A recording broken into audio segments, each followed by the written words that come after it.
मेरी वजह से तुम्हारे भाई भाभी ने तुमसे ताल्लुक खत्म कर दिया। चली जाओ यहाँ से, इस घर में तुम्हारे लिए कोई जगह नहीं है। अम्मा, सारी उम्र मेरा ऐसे ही साथ देना, मुझे कभी अकेला मत छोड़ना तैमूर। हमारी इज्जत का जनाजा निकालना। भाई मेरे हाथ छोड़े, मुझे दर्द हो रहा है भाईजान। क्या तुम मेरी खातिर अपने घर वालों से बगावत कर सकती हो?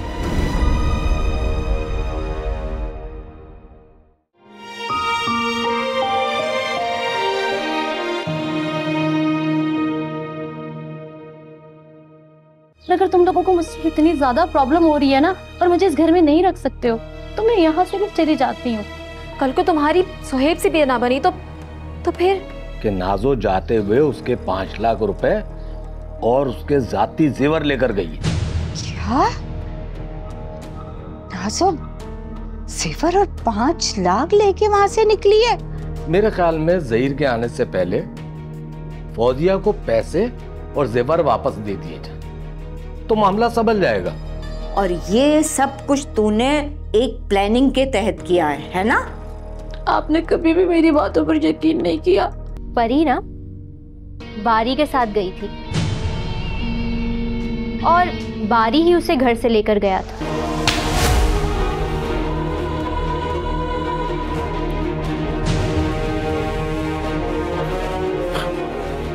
तो फिर ये क्या? इस वीडियो में तुम बारी के साथ जा रही हो ना?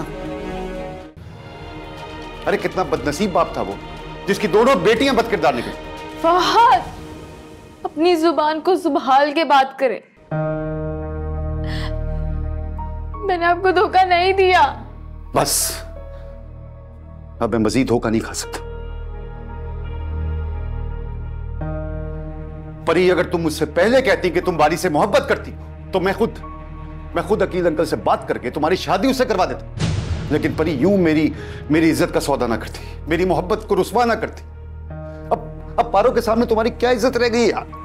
फहद, मैंने ऐसा कोई काम नहीं किया जिससे आपकी मोहब्बत और इज्जत रुस्वा हो। मुझे तो पारो ने कहा था कि सुहेब की तबीयत बहुत ज्यादा खराब है, वो हॉस्पिटल में। मैं परेशान होकर हॉस्पिटल के लिए भागी। जब बाहर निकले तो बाहर बारी दिख गया, उसने मुझे परेशान देखा तो मुझे हॉस्पिटल ले गया। बस इससे ज्यादा कुछ भी नहीं है। आप गलत समझ रहे हैं फहद, आपको जो दिखाया जा रहा है ऐसा कुछ भी नहीं है। अच्छा, स्क्रिप्ट बारी इत्तेफाक से आ गया, तुम इत्तेफाक से उसके साथ बैठ गए। क्या कहानी बनाई है तुम लोगों ने? अब तुम इकरार करो कि आज भी तुम बारी से मोहब्बत करती हो, उससे बातें करती हो, और तुमने ही उसे यहां बुलाया था। फहद, मुझे बाबा की कसम, मैंने बारी को नहीं बुलाया था। अच्छा, तो फिर बाबा की कसम खा के बताओ कि तुम बारी से प्यार नहीं करती, ना इससे फोन पे बातें करती हो। खाओ कसम, खाओ। लेकिन मेरा उससे ऐसा रिश्ता नहीं है फहद, जैसा आप समझ रहे हैं। अच्छा, तो फिर झूठ बोलने की क्या जरूरत थी कि तुम ऑटो पे गई थी? सच बताती ना मुझे। सच छुपाया क्यों तुमने? साफ साफ कहती कि मैं बारी के साथ गई थी। इसीलिए छुपाई थी ताकि आप गलत ना समझ ले, बिल्कुल ऐसी जैसे आप अभी समझ रहे हैं बाहर। भरोसे का रिश्ता कच्चे धागे से जुड़ा होता है परी। एक बार टूट जाए ना तो दोबारा जुड़ नहीं सकता।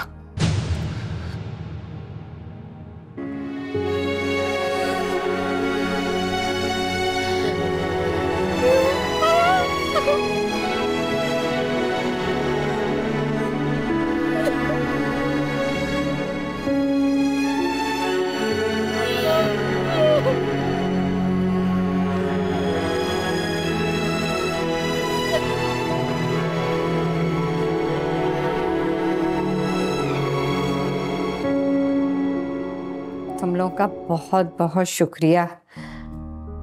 परी, तुमने और फहाद ने मेरी नाजो का इतना ख्याल रखा। अम्मी, शुक्रिया तो गैरों का अदा किया जाता है।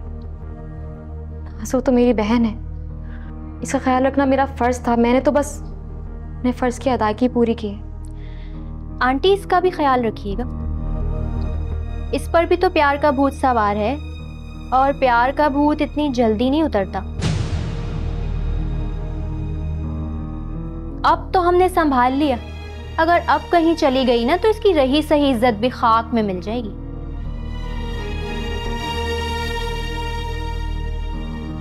ये तो अच्छा हुआ कि अब्बा के मशवरे से ना फहाद ने जुहेब को घर से निकाल दिया, वरना लोग इतनी बातें करते और पता है क्या कहते कि जिसके साथ भाग कर आई है उसके साथ बगैर निकाह के रह रही है। पारो, तुम अपनी जुबान बंद ही रखो तो बेहतर है।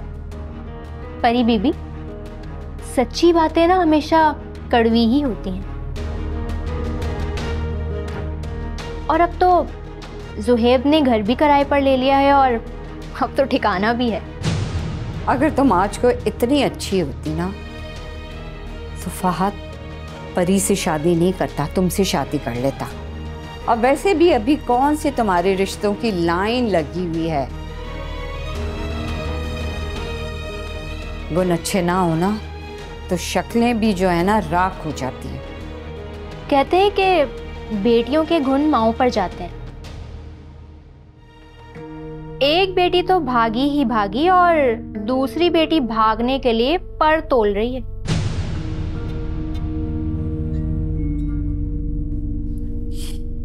ये क्या बोल रही है परी? पारो, एक बेटी तो लेकर जा ही रही है, दूसरी बेटी के लिए भी कमरा साफ करवा के रखिएगा। दोनों बेटियां आपके पास होंगी ना तो खूब रौनक लगी रहेगी। और वैसे भी अकील अंकल ने इतना पैसा तो छोड़ा ही होगा कि आप दोनों बेटियों को आराम से पाल लें।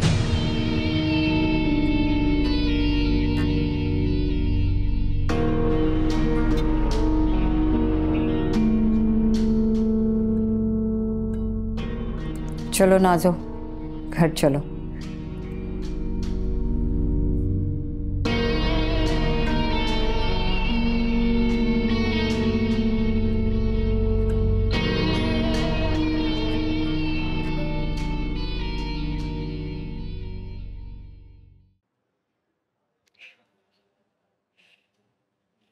ये नाजो का क्यों फोन बन जा रहा है?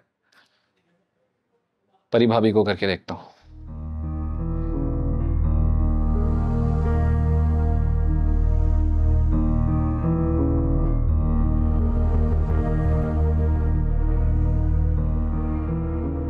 पिक अप द कॉल परी भाभी।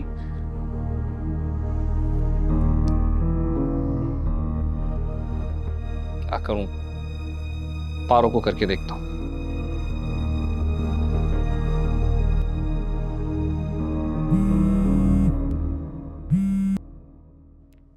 आज कजन की याद कैसे आ गई तुम्हें? भाई अगर किसी को पैगाम देना है ना तो ये काम मुझसे नहीं होगा। एक बार मेरी नाजो से बात करवा दो प्लीज। नाजो का फोन बन जा रहा है, परी भाभी कॉल नहीं उठा रही है। मैंने कल जवार अंकल से भी रिक्वेस्ट की थी कि मेरी नाजो से बात करवा दें।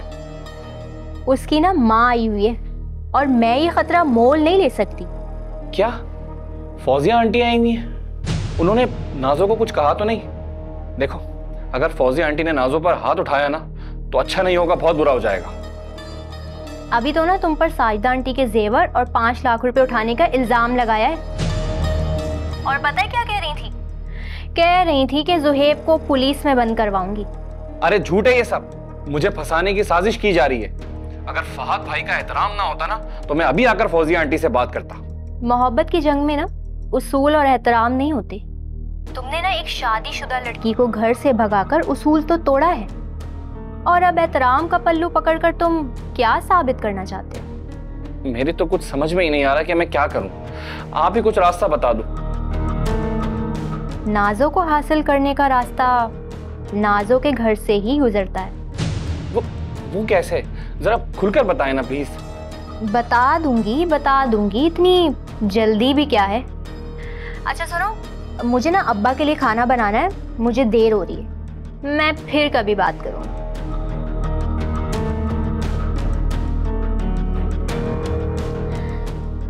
बाजी इतनी जल्दी हाथ में आ जाएगी ये तो कभी सोचा ही नहीं था।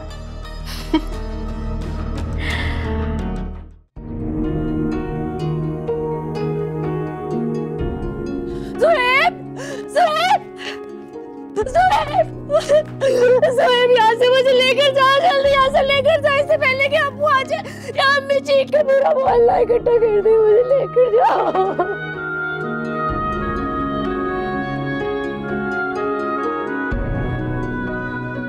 अम्मी अब आपने मेरी शादी करा तो दी है, प्लीज उस बेचारे को मेरे दिल से तो ना उतारे, झूठ तो ना बोले कम से कम। कसम खुदा की मैं झूठ नहीं कह रही। ये सारी बातें यहाँ आकर उसके बड़े भाई ने मुझे बताई है। पहले तो तुम इतनी हसीन और खूबसूरत नहीं थी, अब तुम वक्त के साथ साथ निखरती जा रही हो, इतनी हसीन और खूबसूरत होती जा रही हो। क्या बात है? तुम्हें पता है मैं खुद को बिल्कुल भी नहीं अच्छी लगती। मैं तुम्हारे लिए त्याग देना चाहती हूँ, तुम्हारे साथ जीना चाहती हूँ, तुम्हारे साथ मरना चाहती हूँ।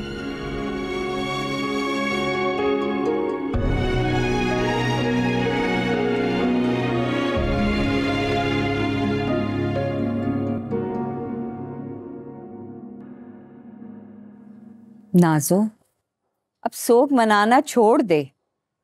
देख तूने अपनी खुशी से ससुराल छोड़ा है ना, अब बस जिंदगी की तरफ लौटा।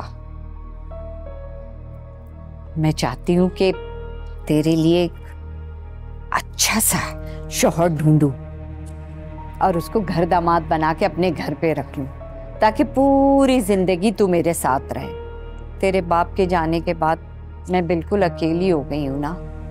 अम्मी, अगर आपको घर दामाद ही ढूंढना है तो सुहेब को घर दामाद रख लें।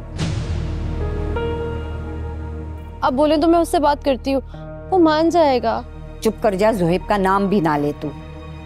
पहले ही वो मेरी इतनी बेइज्जती कर चुका है, अगर वो यहाँ पे रहेगा तो पता नहीं मुझ पे हाथ उठा लेगा। नहीं भाई नहीं, मैं नहीं रख सकती उसको अपने साथ। अम्मी, वो मेरी मोहब्बत में गुस्से में आ गया था, वरना वो दिल का बुरा नहीं है।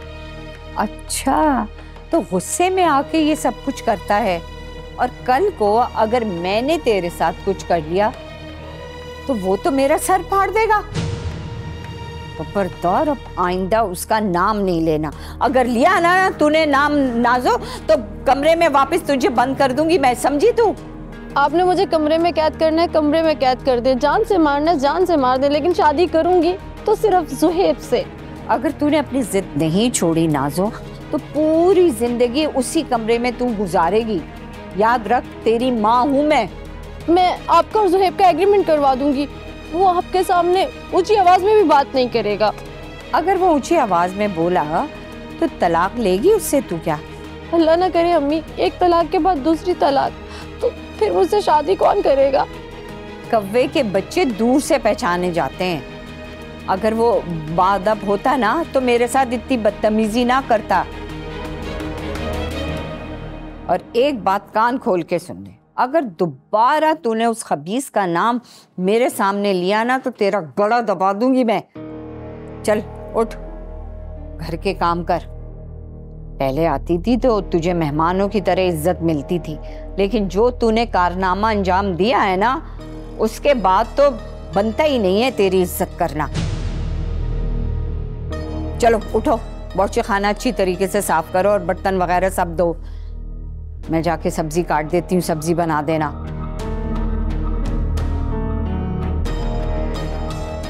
अगर अम्मी ने मेरी बात ना मानी ना तो मैं यहाँ से अगर अम्मी ने मेरी बात ना मानी ना तो मैं यहाँ से भी भाग जाऊंगी।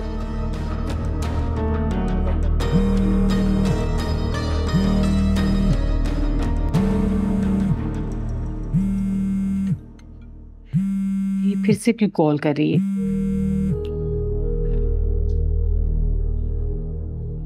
हेलो। देखें साजिदा जी, मैंने सारी तहकीकात कर ली है। आपके जेवर और पैसे जो हैं वो नाजो के पास नहीं हैं। आप अपने घर में चेक करें, किसी दराज में या आपकी वो कोई तिजोरी वगैरह उसमें पड़े होंगे। और याद रखिएगा, अगर आपने झूठा इल्जाम लगाया ना मेरी बेटी पे, तो फिर मुझसे बुरा कोई नहीं होगा, उसकी जिम्मेदार आप होंगी। मुझे धमकी दे रही हो? अल्लाह के अजाब से डरा रही हूँ। मुझे नाजो की तलाक चाहिए। मुझे पहले ही पता था तुम नाजो के साथ मिली हुई हो। मैं भी तलाक इतनी आसानी से नहीं होने दूंगी। शादी और नान नफका पे जो खर्च हुआ है वो तो मैं माफ नहीं करूंगी। मेरा बेटा हजारों दिरहम भेजता रहा हर महीने, और नाजो बहाने बहाने से उससे जो पैसे मंगवाती रही वो अलग। वो तुम्हारी पढ़ाई पट्टी पे ही चल रही थी। ज़हीर आएगा ना तो बैठ के हिसाब किताब करेंगे तुम्हारे साथ। अगर मैं मोटा मोटा हिसाब करूँ ना तो 10 लाख तो शादी पे खर्च हो गए थे, और बाकी ज़हीर की बैंक स्टेटमेंट से पता चल जाएगा कि उसने कितने पैसे भेजे इस नाज़ो को। अरे अगर तुमने पैसे खर्च किए हैं तो अपने बेटे की शादी पे किए है। कौन से अनोखे पैसे खर्च कर दिए? पूरी दुनिया अपने बेटे या बेटी की शादी पे पैसे खर्च करती है। अगर मेरी बेटी ने तुम्हारे घर से खाया है तो तुम लोगों का फर्ज था। आज को अगर मेरी बेटी को तुम लोग खुश रखते तो वो हर महीने मुझसे पैसे ना मांगती। वाह, तुम 10-10 दिन तो मेरे घर पे पड़ी रहती थी, तुम कहाँ से देती? कान खोल के सुन लो फौजिया, तुम्हारी बेटी पे जितना भी खर्च हुआ है ना, तुम वो पैसे दोगी ना फिर तलाक मिलेगी। ये तो बिठाए रखो अपनी बेटी को अपने घर पे।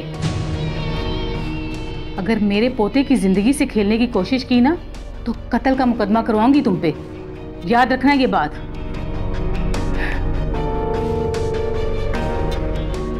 बेगैरत लोग, छोड़ूंगी नहीं मैं इनको।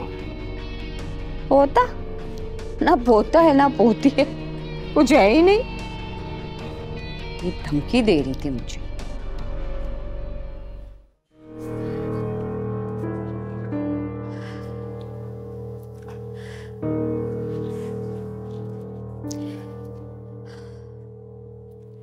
फहद, खाना तैयार है, आके खाना खा ले। भूख नहीं है। मैं ऐसा करती हूँ, कल बारी को बुलाती हूँ, आप एक ही बार उसके सामने बैठ के सब कुछ एक ही बार क्लियर कर लें। अब क्या क्लियर करना बाकी रह गया? दूध में अगर काला रंग मिल जाए फिर वो कभी सफेद नहीं हो सकता। अब तुम जितनी भी कस्में उठा लो,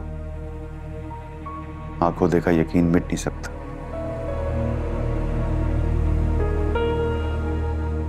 अब मेरे दिल में तुम्हारे लिए मोहब्बत दोबारा नहीं आ सकती। ये मेरा ज़र्फ है कि मैंने तुम्हें तुम्हारे घर नहीं भेजा। बिन माँ बाप की बच्ची हो, तरस खाया तुम पे।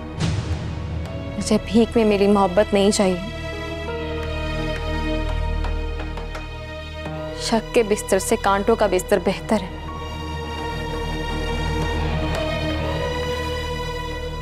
मेरे माँ बाप नहीं है, ये आपका मसला नहीं है। अब आपके पास भी 2 रास्ते, या तो बारी को बुलाकर अपना शक दूर करें, या फिर मेरा फैसला कर दें। ऐसे घुट घुट कर नहीं जी सकती।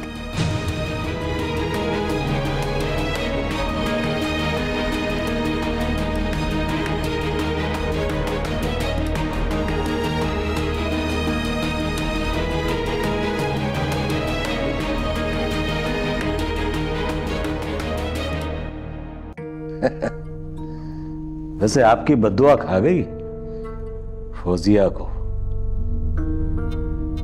नाजो को वो साथ ले गई, और परी भी जाने वाली है। उसकी भी कहीं डोर फंसी हुई है। हाय हाय, बहुत ही बद किरदार लड़कियां हैं। मेरे ज़हीर की किस्मत ही खराब थी जो इस बदजात नाजो से शादी हो गई। लेकिन अल्लाह का शुक्र है ये बात जल्दी खत्म हो गई और ज्यादा फैली नहीं। मैं तो कहता हूं कि अब ज़हीर आए तो उसकी दूसरी शादी करा दें, और एक चीज का ख्याल रखें कि उसकी बीवी को उसके साथ ही दुबई भेज दीजिएगा, क्योंकि अकेली लड़की का यहां रहना चीलों के जंगल में गोश्त को अकेला छोड़ने के बराबर है।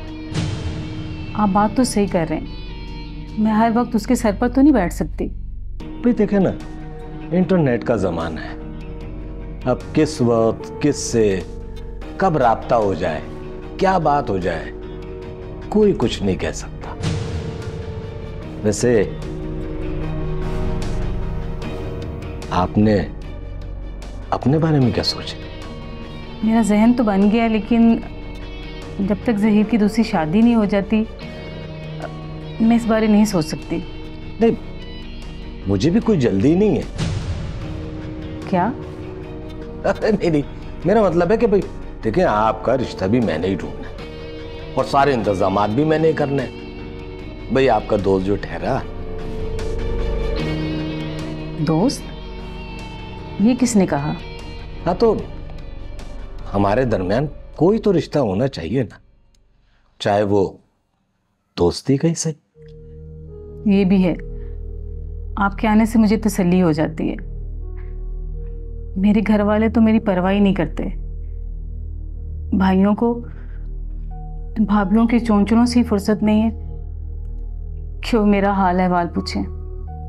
मेरे होते हुए आपको किसी किस्म की भी कोई टेंशन लेने की जरूरत नहीं है। अरे मैं तो ये कहता हूं कि आज खाना बाहर खाते हैं, और वो भी कराची के महंगे रेस्टोरेंट में। मगर सुने, ये मेरी तरफ से हो। शुक्रिया, मैं अब तैयार हो गया। जी बिल्कुल।